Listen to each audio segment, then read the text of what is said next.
permiso, diputado presidente. Adelante, diputado. El presupuesto asignado para la educación superior ha sido insuficiente, pues hace 10 años se atendían alrededor de 2.600.000 estudiantes de licenciatura y para 2017 ya tenemos 3.700.000 alumnos de grado superior. De acuerdo con estudios de ANUYES, la tendencia de crecimiento del financiamiento federal a la educación superior tuvo una desaceleración en este sexenio, pues entre 2012 y 2015 se tuvo una tasa 2.9%, la cual resultó ser más baja después del sexenio de 1988 a 1994, pues la matrícula atendida creció más que el presupuesto asignado. Asimismo, la caída de los precios petroleros que se dio en 2015 trajo consigo una disminución del gasto en educación superior, pues los primeros programas presupuestarios que se afectaron fueron los fondos extraordinarios, los cuales sirven como recursos adicionales para la operación de las universidades. La falta de apoyo a la educación superior actualmente afecta a 11 universidades públicas autónomas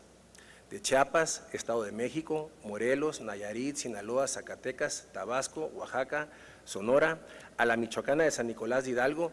y a la Veracruzana, las cuales presentan un déficit presupuestal acumulado de casi 18.700 millones de pesos.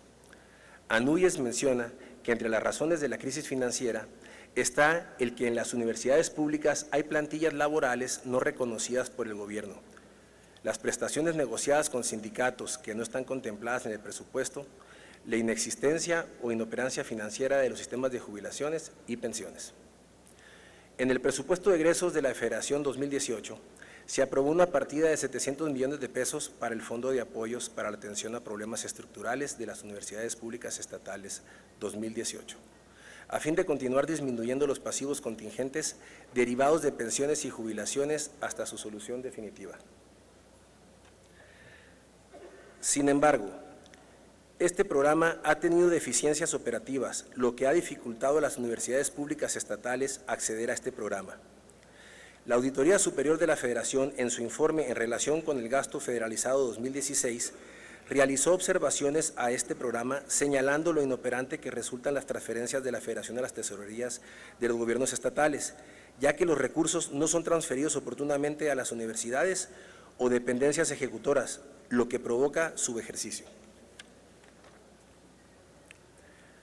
Asimismo, la Auditoría Superior de la Federación detectó que las cuentas bancarias donde las tesorerías estatales y los ejecutores del gasto reciben los recursos no son específicas, por lo que existe una mezcla de recursos con otras fuentes de financiamiento y no es transparente su administración.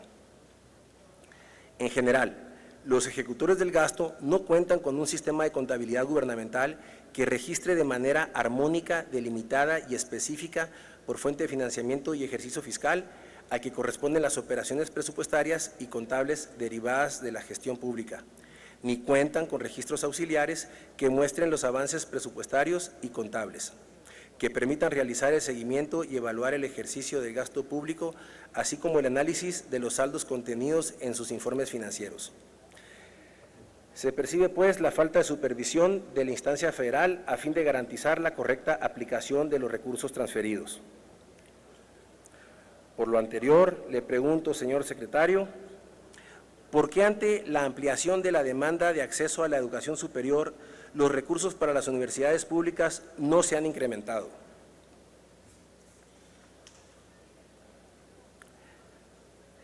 Para el gobierno federal, ¿la falta de cobertura de educación superior pública es un problema de universidades o una oportunidad para el desarrollo económico y social de nuestro país?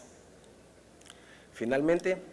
¿cuáles mecanismos está implementando la Secretaría para mejorar la atención y supervisión de los fondos necesarios para mantener la viabilidad financiera de universidades que muestran pasivos derivados de pensiones y jubilaciones?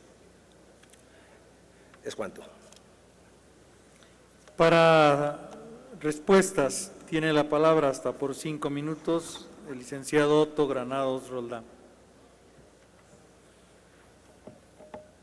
Desde principios de este año, más o menos en el mes de febrero, nos dimos a la tarea en la Secretaría de llamar, fue una iniciativa nuestra, a las universidades que identificamos como las más potencialmente emproblemadas en los siguientes meses, justamente para poder construir junto con ellas un esquema de apoyo que pudiera permitirles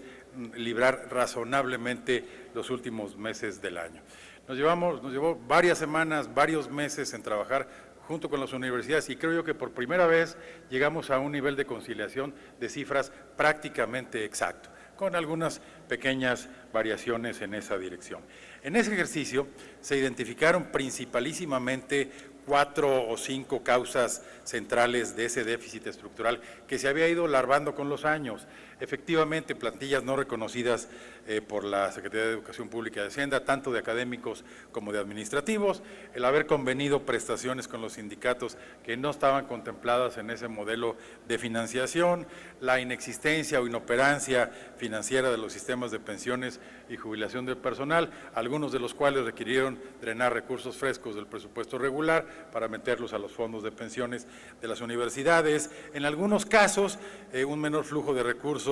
ofrecidos o convenidos por los gobiernos estatales, particularmente el caso de Veracruz, y luego esto provocó algunas consecuencias que hicieron, digamos, crisis en ese problema, adeudos al SAT, a la Seguridad Social, préstamos bancarios e incumplimientos diversos que generaron costos adicionales y finalmente, como bien lo dijo aquí el diputado, la reducción de los fondos extraordinarios, que por cierto recuerdo que esos son asignados por la Cámara de Diputados. Es decir,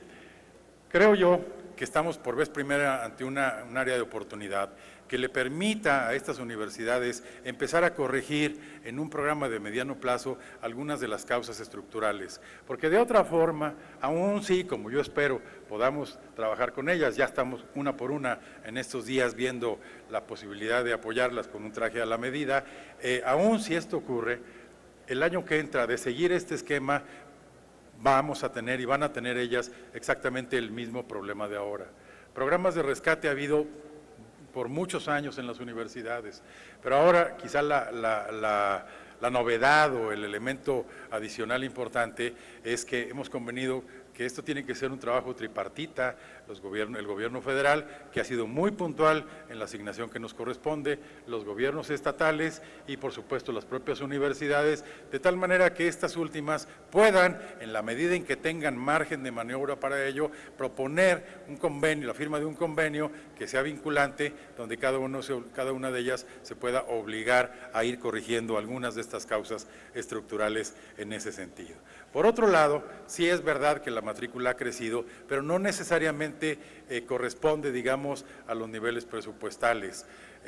Por ejemplo, los fondos extraordinarios de estos últimos años fueron casi 10,000 millones de pesos y aún así algunas universidades conservan ese mismo déficit y no observan un crecimiento de la matrícula, digamos, análogo. De tal manera que habría que ver caso por caso en esa dirección. Y no menciono el tema de las jubilaciones y las pensiones, que como ya dije en otro momento, es un tema de extraordinaria complejidad y el cual depende en buena medida de que las universidades puedan aportar la información y hacer los planes que permitan en efecto una corrección y la sobrevivencia de los propios fondos de pensiones de sus respectivos trabajadores.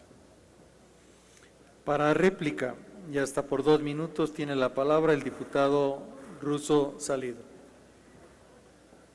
Gracias, presidente diputado.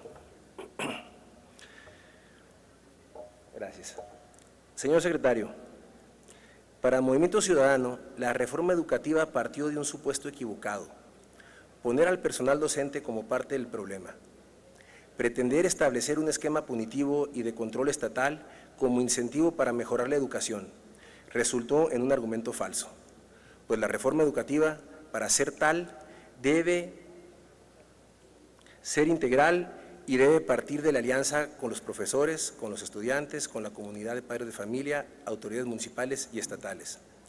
para que juntos aseguren en primer lugar el acceso universal a la educación constitucionalmente obligatoria. En la actualidad, niños y jóvenes de hogares con escasos recursos y condición indígena o migrante tienen menos posibilidades de acceder a la educación. Ustedes no lo vieron así. En la encuesta nacional de hogares del 2015 se registró a casi 700,000 niñas y niños y adolescentes que no asisten a la escuela por motivos económicos. En 2016 se identificaron 444,000 menores indígenas de entre 3 a 17 años con rezago educativo y poco más de 500,000 que no asisten a la escuela. Ustedes no lo registraron así. Evitar que este tipo de rezago y exclusión social continúen constituye el verdadero reto para hacer efectivo el derecho a la educación para todos en nuestro país. Usted, secretario, lamentablemente no lo entendió así. Gracias. Muchas gracias, diputado.